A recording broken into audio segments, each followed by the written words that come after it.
नमस्कार दोस्तों, मैं हूं आपका दोस्त कुलदीप और स्वागत है आपका इस नए व्लॉग में। हालांकि ये इस वीडियो को व्लॉग कहना सही नहीं होगा। इस वीडियो में मैं अपना एक्सपीरियंस शेयर करूंगा। जैसे कि आप सब जानते हैं, मैं रशिया में पेंजा स्टेट यूनिवर्सिटी में पढ़ रहा था। वहां से मैंने एमबीबीएस कंप्लीट किया और रिसेंटली इसी साल मैंने अपनी डिग्री भी ली। तो अब मैं लीगली डॉक्टर बन गया हूँ।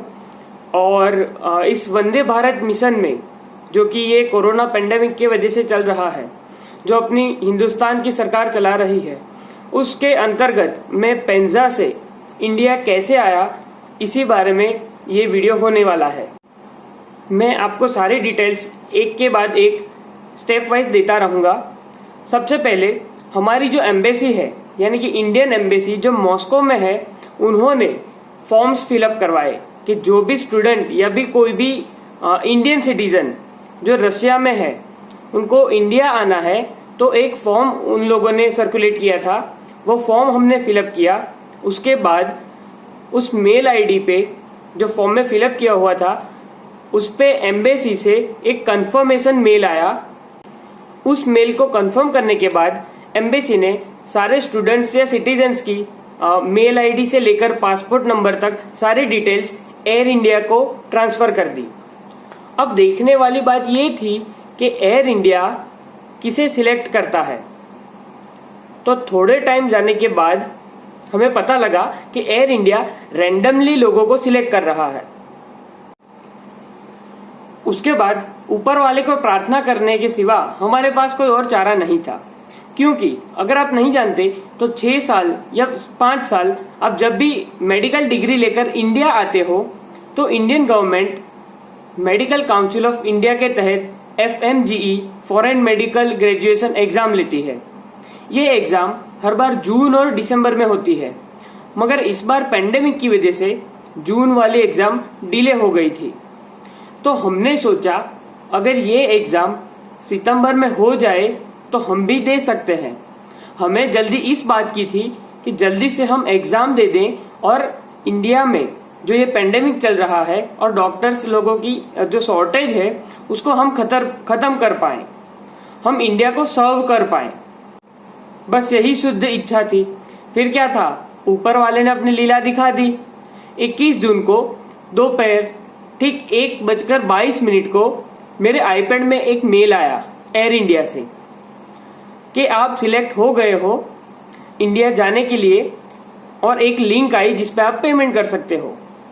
मुझे तो पहली बार में विश्वास ही नहीं हुआ। वही जीमेल अकाउंट मेरे मोबाइल में भी था, तो मैंने कंफर्म करने के लिए मेरा मोबाइल खोला। वहां ये ईमेल नहीं था। तो मैं सोच में पड़ गया, ये क्या हो रहा है, शायद ये मेरा भ्रम तो नहीं। फिर 1 मिनट बाद मेरे मोबाइल में भी वही मेल आया। फिर जाके कंफर्म हुआ। फिर मैंने सब दोस्त लोगों को बताया। सबसे पहले तो ऊपर वाले को मैंने खूब खूब धन्यवाद दिया। मेरी खुशी का तो मानो ठिकाना ही नहीं रहा। जल्दी से मैंने पेमेंट किया और टिकट बुक करवा ली। अब क्या था, अब सिर्फ पैकिंग करना था। 21 तारीख को मेल आया और 28 तारीख की फ्लाइट थी। फ्लाइट मॉस्को के एयरपोर्ट से अहमदाबाद की थी। टिकट की डिटेल्स में मैंने जाके देखा तो उसमें लिखा था कि आप बड़ी बैग यानी कि कार्गो बैग में 30 kg 30 किलो ले जा सकते हो और एक 8 किलो की हैंड बैग। मेरे पास तो काफी सारी बुक्स और नोट्स और काफी कपड़े थे। तो सवाल ये था कि मैं ये सब वजन कैसे लाऊंगा। तो फिर मैंने सोचा क्यों ना थोड़ा सामान रशिया छोड़कर ही आया जाए। मेरा जो रूममेट है वो ले आएगा। 2-3 दिनों में हमारी हॉस्टल में से 50 लोगों को मेल आ गया था। ये बहुत बड़ी बात थी। एक साथ 50 इंडियंस एक ही हॉस्टल में से इंडिया आ रहे थे। 27 तारीख को शाम को हम निकलने वाले थे। तो मैंने दोपहर ही बाहर जाकर मास्क, ग्लव्स, सैनिटाइजर और सारी हाइजीन की चीजें खरीद ली। 27 तारीख को शाम को 8-8:30 बजे जैसे हम बस में बैठे और मॉस्को आए। मॉस्को आए तो पता लगा कि यहाँ सिर्फ हम ही है और कोई एयरपोर्ट पे था ही नहीं। इतना सन्नाटा मैंने एयरपोर्ट पे कभी नहीं देखा। जैसा कि आप फोटो में देख सकते हो, यहाँ कोई नहीं था। मॉस्को एयरपोर्ट पे हम 4 से 5 घंटे जल्दी आ गए थे। तो मैंने फिर से एक बार अपने सारे डॉक्यूमेंट, पासपोर्ट, लगेज सारा कुछ चेक कर लिया। अब बोर्डिंग का टाइम होने वाला था। बोर्डिंग कराने से पहले इंडियन डॉक्टर्स वहां खड़े थे जो हर एक स्टूडेंट का टेम्परेचर चेक कर रहे थे। मेरा तो टेम्परेचर नॉर्मल था, पर हमारे बैच के काफी सारे लोगों का टेम्परेचर हाई आ रहा था। उन्हें एक अलग सी लाइन में खड़ा किया और 10 मिनट तक खड़ा रखा। उसके बाद फिर से एक बार टेम्परेचर लिया गया, वो उनका नॉर्मल आ रहा था, तो फिर उन्हें भी हमारे साथ भेज दिया गया। और लगेज की बात करूं तो एयर इंडिया ने इतना प्यार दिखाया कि वो लोग समझ रहे थे कि हम स्टूडेंट्स हैं, तो हमें वेट लाने में कुछ प्रॉब्लम नहीं आई।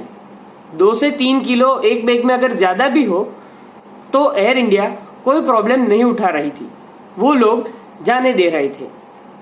बोर्डिंग करा के हम फ्लाइट में बैठने गए, पर बैठते बैठते हमने क्या देखा, हमारी सीट पे 2 थैलियां पड़ी थी।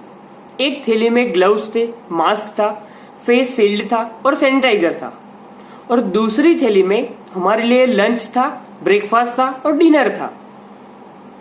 हमारी हॉस्टल से एयर इंडिया के प्लेन तक सोशल डिस्टेंसिंग का काफी अच्छा पालन हो रहा था। अब तो क्या था, सीधा अहमदाबाद ही उतरना था। पर प्लेन में बैठ के जब अनाउंसमेंट हुई तब हमें पता लगा कि हमें वाया दिल्ली होके जाना है। तो हम थोड़ा सा डर गए थे क्योंकि दिल्ली में काफी सारे कोरोना केसेस थे। पर हमारे डर को दूसरी अनाउंसमेंट ने भगा दिया। अनाउंसमेंट ये हुई कि हम दिल्ली तो रुकेंगे, पर हमें प्लेन से उतरना नहीं है। प्लेन सिर्फ फ्यूल भराने के लिए ही दिल्ली में रुका है, हम प्लेन में ही बैठे रहेंगे। दिल्ली से प्लेन में फ्यूल भरा के हम अहमदाबाद की ओर निकल पड़े। अहमदाबाद पहुंचते ही हमें गर्मी का एहसास होने लगा। जैसे ही अहमदाबाद उतरे, हमने कस्टम और इमिग्रेशन से हमारा लगेज लेकर सब कुछ ओके कर लिया। उसके बाद सवाल ये था कि क्वारंटाइन सेंटर कहाँ है, हमें कहाँ क्वारंटाइन होना है, गवर्नमेंट की क्या पॉलिसीज है, हमें कुछ भी अंदाजा नहीं था।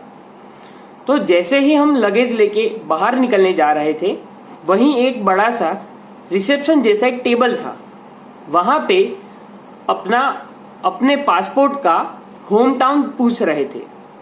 जैसे कि आप अहमदाबाद से हो तो आप अहमदाबाद के सिवा किसी भी जगह पे क्वारंटाइन हो सकते हो। अपने होम टाउन को छोड़ के आप किसी भी जगह हो सकते हो। उसमें भी फिर 2 ऑप्शन थे, एक पेड और एक अनपेड। अनपेड वाला जो ऑप्शन था वो गवर्नमेंट की ओर से था, और पेड वाला जो था वो रेस्टोरेंट की ओर से था। वैसे मेरे साथ और 6 लोगों का मेरा ग्रुप था। टोटल हम 7 लोग थे जो काफी क्लोज थे। तो हमने सोचा कि एक ही जगह रुकते हैं, साथ साथ पढ़ाई भी हो जाएगी।